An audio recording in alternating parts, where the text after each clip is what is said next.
Ola, Uber cab సంస్థలు తమ డిమాండ్లను పరిష్కరించేంత వరకు తమ సమ్మె కొనసాగిస్తుందని తెలంగాణ స్టేట్ క్యాబ్స్ అసోసియేషన్ స్పష్టం చేసింది.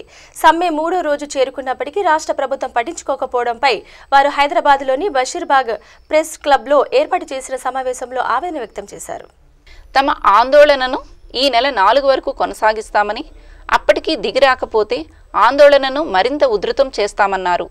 ఓలా, ఊబర్ క్యాబ్ సంస్థలను నమ్మి కొత్త క్యాబ్లను కొని మోసపోయామని, నెలకు 60,000 సంపాదించే మాకు కనీసం పెట్టిన పెట్టుబడికి ఫైనాన్స్ కూడా కట్టలేని స్థితిలో ఉన్నామని వారు వాపోయారు.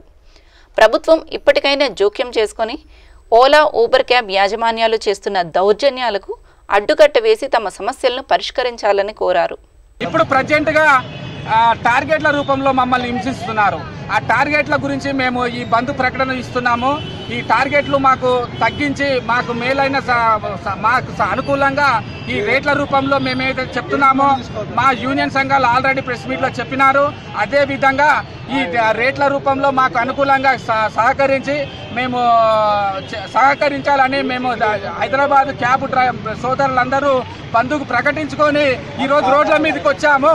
ప్రతి డ్రైవర్ కూడా సహకరించి మీరు కూడా లాగౌట్లో ఉండండి, మాతో పాటు లాగౌట్లో ఉండి సైకుకు సంబంధించిన మాతో పాటు సహకరించండి.